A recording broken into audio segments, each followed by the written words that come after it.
You are standing on a street where two worlds collide. One side, everything feels measured, but on the other side, actions and reactions, rules and outcomes are felt.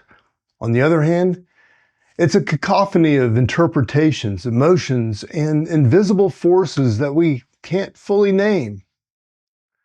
Sounds dramatic, huh?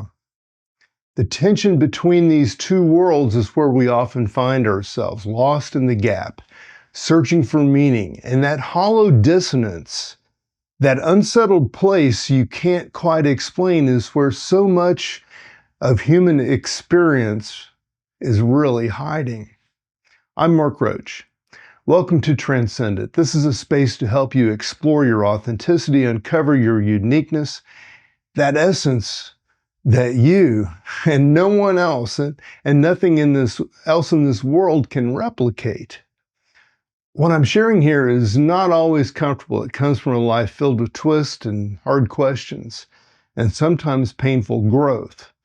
I've traveled the stretch of highs and lows across human experience to arrive in this place, and I'm not alone. It started with a focus on those navigating PTSD.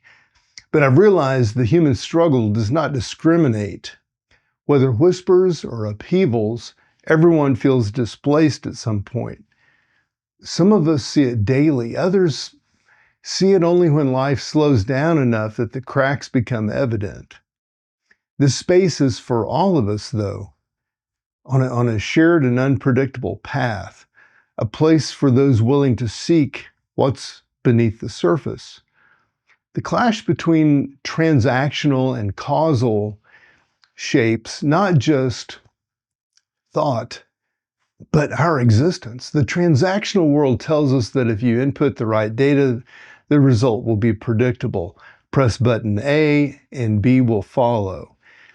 It feels comforting in this simplicity. We crave its order. Or do we? Because order feels like control. But the causal world, where meanings ripple out from perceptions, emotions, and unseen connections, this unveils the chaos within us. It's the undertow that throws transactional logic into contradiction and tension.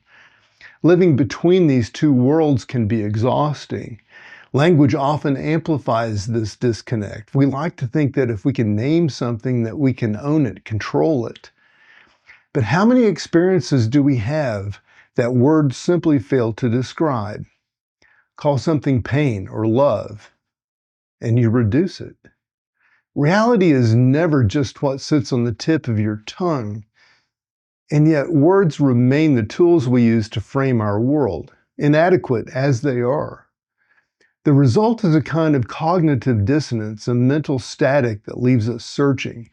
We ask ourselves why a plan didn't work, why discipline sometimes isn't enough, why the right steps weren't enough to unlock calm, connection, or clarity.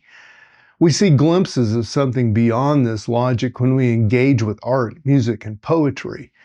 Humanity's stories tap into dimensions beyond structure and control. They defy tidy endings and clear intentions.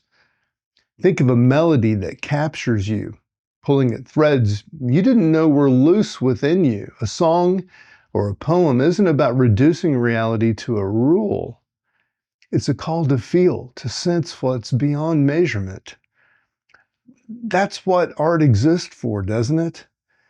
To point towards something that refuses to live in boxes that we build. For all that we see of mystery, humanity has a habit of circling back to the same mistakes over and over. Civilizations create rule after rule, thinking it can legislate solutions, systematize behaviors, control outcomes. But we also build walls, literal walls, heavy things of concrete and steel, but also walls of fear, of mistrust, of assumptions. Speed bumps dot our streets, not because we lack rules, but because signs urging us to slow down for the kids don't work on their own. Our walls and our rules are symbols of failure. They show us that we haven't mastered the self-discipline, the respect, and awareness that we need to live without them. And then there's the arrogance, the belief that with enough time we'll crack all of life's codes. We'll map the human mind, master the earth's resources, and bend the world to align with our visions. But history has an answer for that. Every civilization that stood on the shoulders of dominance and unchecked ambition has eventually collapsed under its own weight. The fall comes in waves, overreaching the Earth's capacity one century, failing to nurture our connections the next. We tell ourselves it will be different this time, even as the same drama repeats. Yet, through these cycles, human spirit persists. That's where the mystery lies, isn't it? That part within us that doesn't simply survive, it defies. What is that defiance? It's something I would call spiritual, but not necessarily religious. It's part of us that doesn't play the world's transactional rules or even its causational frameworks. It exists in the spaces between breaths and the silences between words. It's the connection you feel when meeting a stranger who sees your hidden struggles, or the intuitive clarity you feel in a moment of deep reflection. It's that still, unexplainable core of you that no structure, no system, no artificial intelligence could replicate. That spirit is why we keep trying.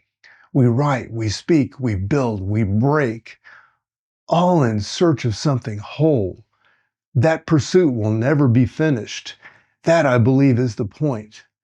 There will be no single unified model that locks humanity into perfection. Our failures remind us to adapt, to consider more than rules and logic. They remind us to sit with the complexity even when we can't solve it. And honestly, it's those mysteries, those undeniable and undefinable gaps that make life worth winning.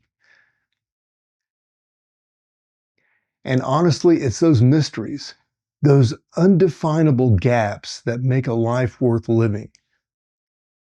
Imagine a world where everything explainable, everything in the spirit could be tamed. Would that be nothing short of unbearable? Carry that mystery within you, even when it feels absent. It's not something you force, it's something you let emerge, watch for, and trust.